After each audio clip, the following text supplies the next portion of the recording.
Pessoal, vou chamar aqui a nossa amiga Rose Martins e trazer aqui a Aninha de volta para conversar com a gente. Olá, Rose.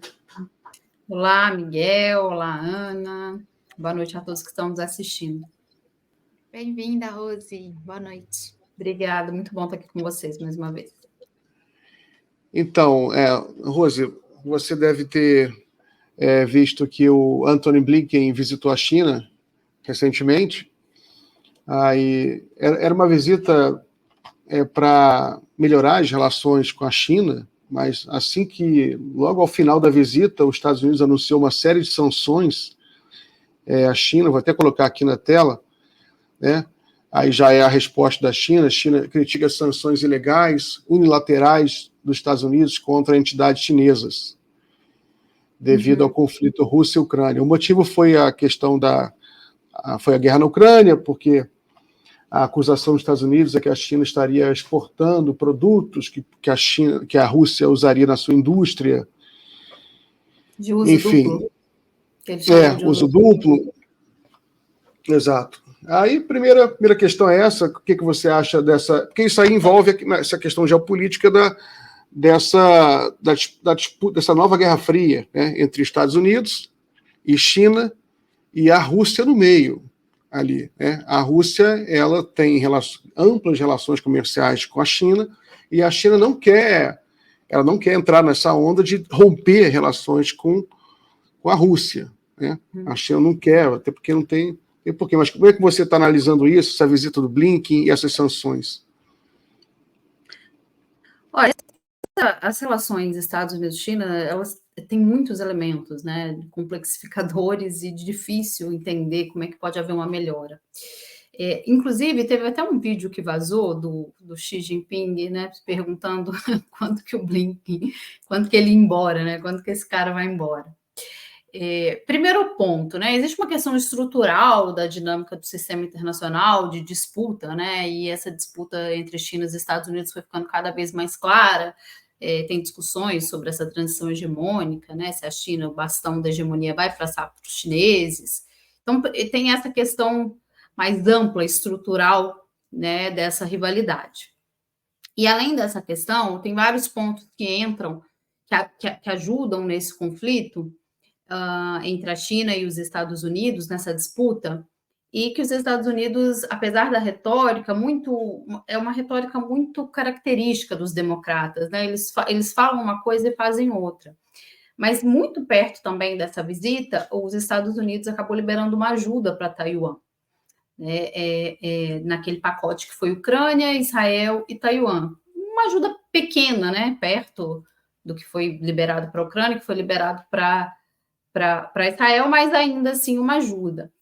E aí, para a gente entender como que isso fica complexo, é porque a questão de Taiwan para a China é uma questão incontornável, de interesse nacional direto, né? Eles não discutem sobre isso, né? Isso aí não tem... só se a condição interna da China mudasse drasticamente para a posição deles sobre uma só China, sobre o Taiwan, ser alterada, né? E os Estados Unidos insistem nessa estratégia aí de, digamos, cercar a China, de ter boas relações ali com Taiwan e como uma forma de pressionar politicamente a China. Ano passado, o Blinken também, eu não estou me lembrando agora se foi o Blinken, mas alguém visitou a China também, e eles, a pessoa na época fez um discurso... Foi a Pelosi, eu acho, a Nancy Pelosi, né? A Nancy Pelosi, eu lembro que a pessoa fez um discurso assim, olha, nós defendemos o princípio de uma só China, mas nós consideramos legítimos o direito de Taiwan se defender e vamos cooperar para isso. Então, é muito ambíguo, né? E para os chineses isso não tem nenhum tipo de negociação. Então, junto com essa visita, teve essa ajuda aí financeira, né? Junto nesse pacote.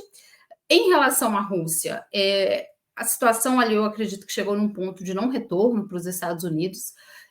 O governo democrata optou pela dupla confrontação, né, Rússia e China.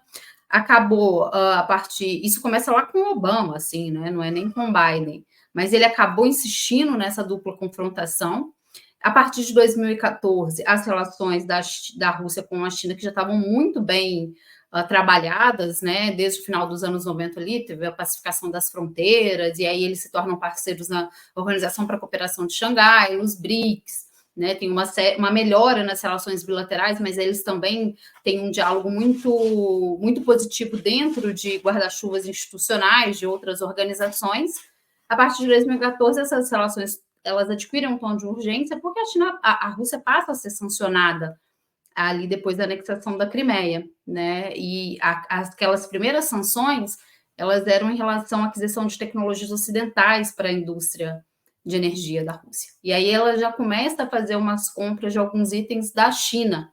E em 2015 eles assinam aquele acordo para construir o gasoduto Poder da Sibéria, né? Para levar gás natural da Rússia para a China.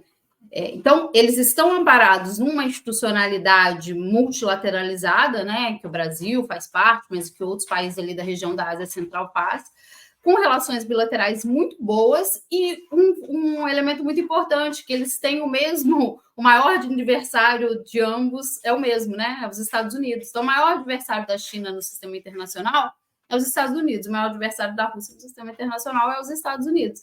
Então, é muito difícil os Estados Unidos, agora, o que eles fazem, né? Os democratas fazem, o que o governo Biden está fazendo? Não ouviu lá os conselhos nem do Kissinger, nem do Brzezinski. Eles estão tentando desarticular essa relação com instrumentos de pressão, né?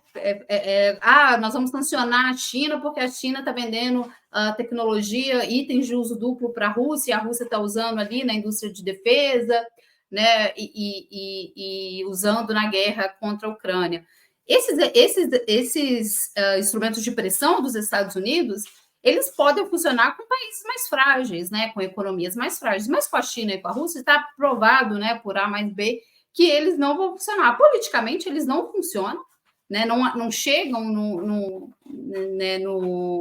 no objetivo final, que é distanciar esses dois países, criar essas sanções e colocar... Os Estados Unidos tentam isso com a Rússia desde 2014, na verdade, desde as primeiras sanções ali, os Estados Unidos e a União Europeia, que foi coordenada pelos Estados Unidos, essa agenda, que é fazer o seguinte, colocar a Rússia como um parceiro tóxico no sistema internacional, né? Colocar que é muito ruim para os outros países se relacionarem com a Rússia porque é um país sancionado. Só que a Rússia de 2014 não é a Rússia dos anos 90, né? E eu acredito que os democratas têm essa visão.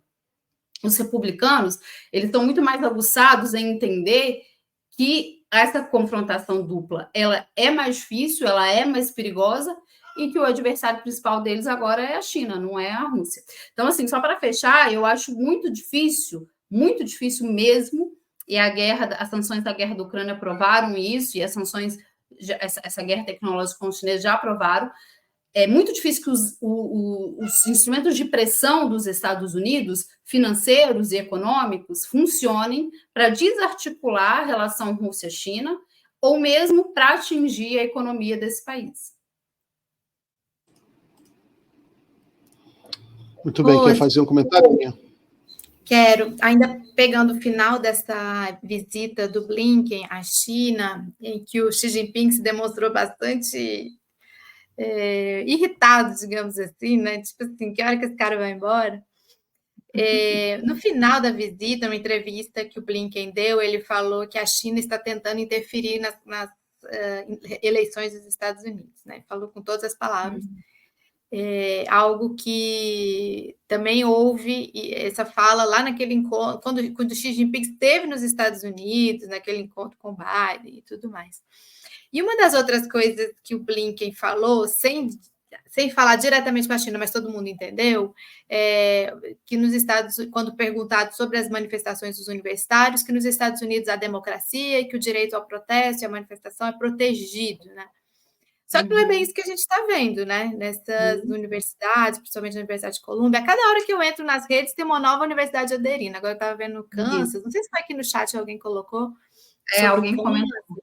Alguém comentou aqui sobre Kansas. Eu tinha visto mais cedo em outros países, Austrália, o nosso convidado Chico Alencar falou do México. Mas o fato é que nos Estados Unidos há uma grande repressão hoje a esses protestos. E ontem Biden falou pela primeira vez sobre, né? E ele falou, tem o direito de manifestar, tem que respeitar a lei, mas o nosso apoio a Israel continua intocável. Ele falou isso, com todas as palavras. Como que você lê essa situação neste momento nos Estados Unidos, destes protestos? Olha, eu acho que são protestos extremamente importantes. Eu estou lendo um livro de um professor da Universidade da Califórnia, um livro escrito em 2006, que ele faz um primeiro capítulo, assim, falando sobre a bolha americana, né? E usa ali os elementos que compõem a bolha americana. E ele coloca o lobby israelense como um dos elementos que compõem essa bolha. A mídia, o papel da mídia, o papel do militarismo que cresce ali a partir de 2001, e também o lobby de Israel, e mostra como esse lobby é fortíssimo nos Estados Unidos e que tem um impacto sobre a opinião pública, sobre a mídia, né, sobre a sociedade dos Estados Unidos mesmo. Então, a gente vê, e agora está muito quente, né, e vai crescendo o número de universidades, mas se a gente vê, desde o 7 de outubro, os Estados Unidos foram um palco de muitos protestos, inclusive de judeus antisionistas. Isso é muito importante. Se a gente pega uma configuração da sociedade norte-americana, que os movimentos sociais, o sindicalismo, eles não têm protagonismo, né, ali nas forças sociais, e tem o lobby israelense, tem uma propaganda muito forte do papel de potência dos Estados Unidos, e esses protestos crescem, se avolumam dentro deste país, que tem uma ação direta, né, no massacre promovido por Israel. Eu acho que é muito importante, eu acho que é uma mudança, é uma virada muitíssimo importante e que, como você falou, Ana, está, né, inspirando movimentos em outros países. Inclusive, eu acredito, esse país que você falou, mas me parece também que no Japão já estão começando alguns acampamentos.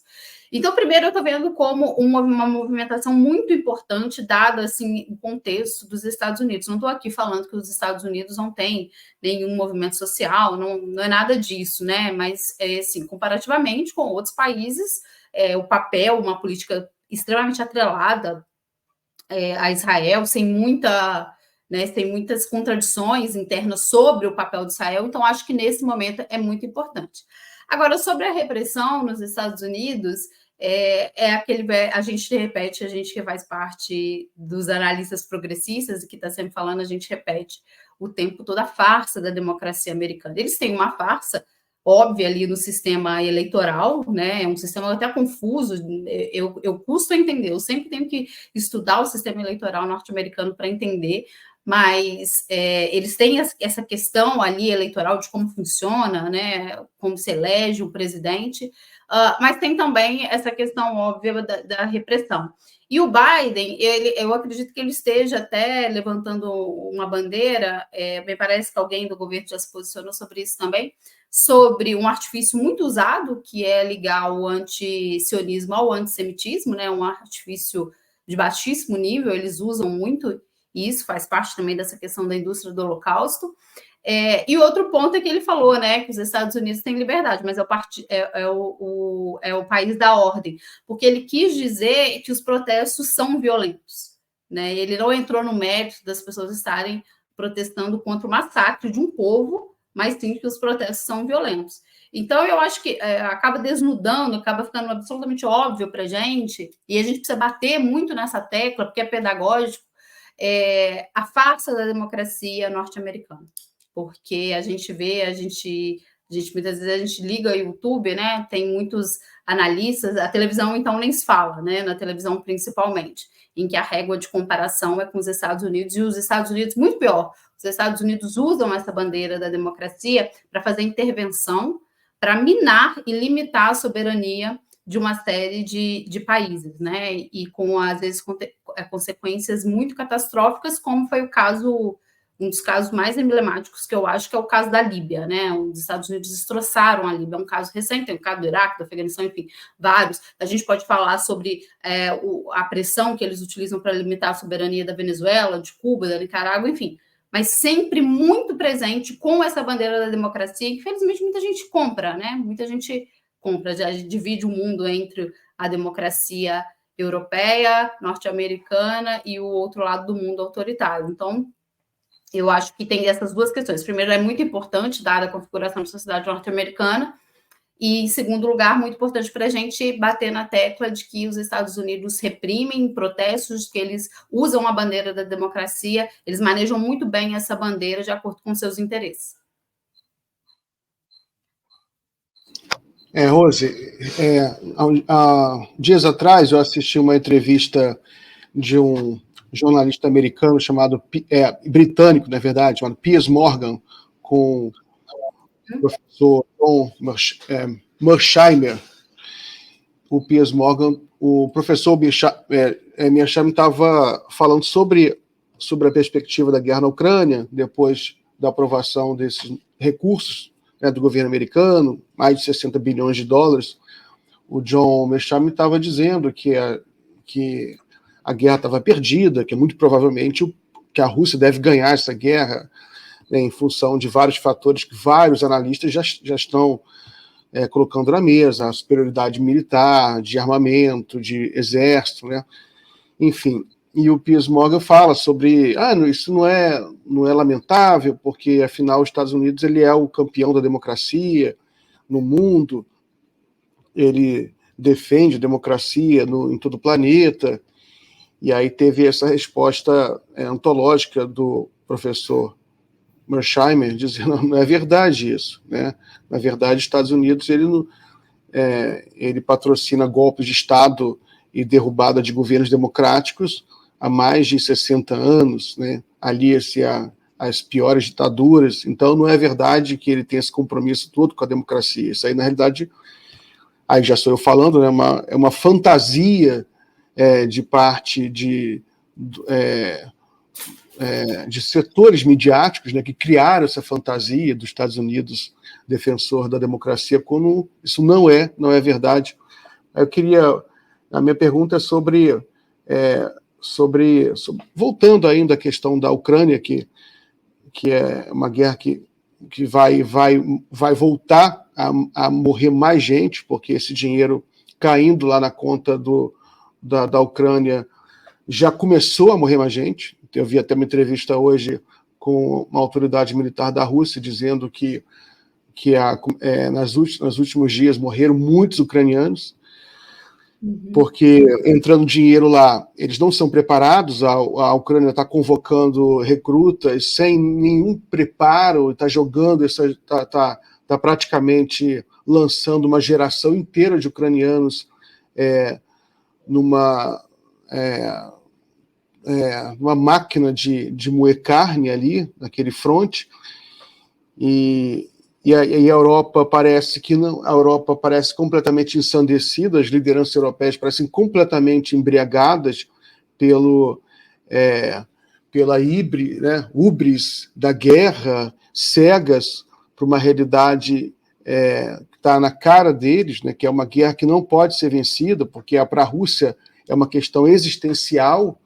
E a Rússia a gente já tem estatísticas que a Rússia ela tem uma quantidade de armas superior a toda a OTAN, todos os países da OTAN juntos. Ela cresceu muito, a Rússia, nos últimos anos, depois da guerra, inclusive, né?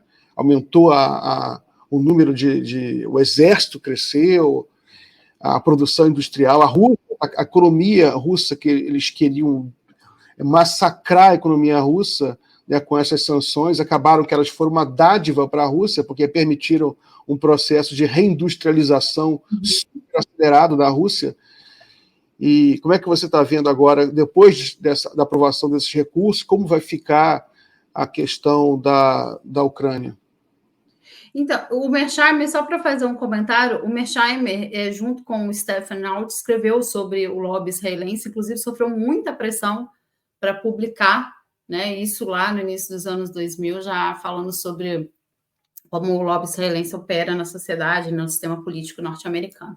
Bom, o que a gente tem, né, da guerra da Ucrânia? A Rússia ganhando posições, pessoas, né, ligadas lá às Forças Armadas da Ucrânia admitindo que a Rússia está ganhando posições, né? Eu acredito que militarmente, no campo de batalha, pelas análises militares que eu acompanho, eu não sou especialista nessas questões táticas militares, mas eu gosto de acompanhar.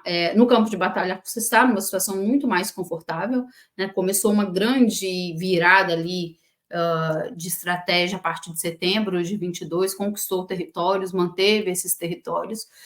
Internamente na Rússia, o Vladimir Putin foi eleito, né, com uma votação, foi uma vitória acachapante do Putin. Economicamente, o FMI já subiu esse ano a previsão de crescimento da Rússia, então a Rússia está nessa posição muito melhor do que a Ucrânia militarmente e economicamente. No sistema internacional também o objetivo não foi alcançado, que é justamente isso que os Estados Unidos perseguem há algum tempo já com as sanções, que é colocar a Rússia como um parceiro tóxico, né, criar um cerco político nas instituições internacionais, nas organizações multilaterais, e colocar a Rússia numa situação ruim e afastar ela de parceiros importantes. Eles também não conseguiram. O que os Estados Unidos conseguiram, que a gente pode dizer que eles foram bem articulados e se deram bem, foi em vender cada vez mais armas. O complexo militar industrial dos Estados Unidos está vendendo muitas armas, e as grandes companhias de petróleo também estão se dando bem, né, com essa guerra. Quem está se dando mal, obviamente, por uma questão humanitária, também é o povo ucraniano, que tem um presidente débil, né, que não consegue apresentar resultados. Daqui um mês, faz um ano que a Ucrânia começou uma contraofensiva sem resultados, e eles já admitiram isso, que eles não tiveram resultados. E a Europa é o grande X da questão neste momento, né, porque a Alemanha e a França têm dado sinais aí de que querem aumentar, que querem escalar com a Rússia. Essa questão da Europa é curiosa, porque me parece que eles estão já prevendo que o Donald Trump pode ser eleito, né? E ele fala que vai acabar com essa guerra em um dia, enfim, não quer dizer que ele vai exatamente fazer isso, mas a gente sabe que ele é contrário à guerra com a Rússia, mas e que ao invés de eles tentarem uma saída negociada com a Rússia, porque os políticos russos, né, o Putin, não só os políticos, né, mas os representantes do governo, a Zakharov, o Peskov, eles estão... Nossa, me fugiu o nome agora do ministro das Relações Exteriores, o Lavrov, eles estão há um tempão batendo na tecla... eles estão um tempão batendo na tecla do seguinte: vamos negociar o final dessa guerra, né? O Lavrov, quando veio aqui no Brasil, no G20, né? Ele falou até irritado, tá aí o Blinken aí, por que a gente não sente, por que aí tá aí com Lula, por que não tem uma mesa de negociação dessa guerra?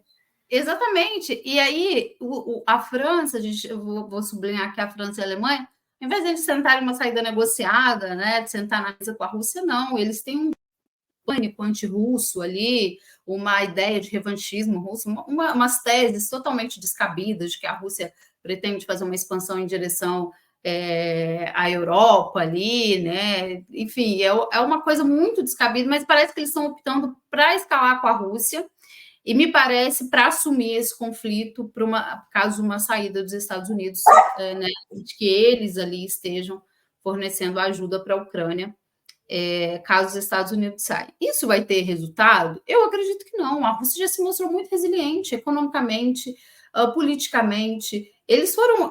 o que se inaugurou de sanções ali em fevereiro de 2022 foi uma coisa absurda. Eles estão com as reservas congeladas, né? E mesmo assim estão crescendo. A população russa não passa por dificuldade de abastecimento de comida, né? Tem comida nos mercados, não é aquela economia... né, nós estamos em guerra e as pessoas não estão tendo que comprar, né? Então, eu acho que existe um esforço aí desse grupo político do Biden, dos democratas, do Blinken, da Nancy Pelosi, em continuar vendendo armas, né? Até um esforço interno assim, para aprovação, porque os republicanos estão batendo muito o pé. Eu acho que a gente já fez um programa até sobre isso, né, Miguel, que era sobre quando estava tramitando uma votação, ou no ano passado, em setembro do ano passado, se ia sair ou não a ajuda para a Ucrânia, porque os republicanos não queriam, e agora saiu uma ajuda, mas no pacote com Israel, né? Mas assim, eu acho que existe ali a principal questão para os Estados Unidos neste momento está ligada ali o complexo militar industrial, porque eles ainda estão ganhando muito dinheiro, né? Mas não acredito que o Donald Trump vá manter essa guerra caso ele se eleja. A grande questão, eu acho que vai abrir um cenário interessante é se o Donald Trump for eleito e o que vai fazer, principalmente França e Alemanha.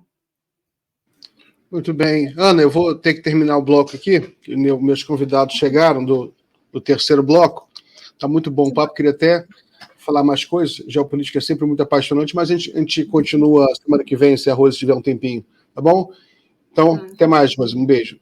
Obrigada, Miguel. Obrigada, Ana. Todos que nos assistiram. Até a próxima.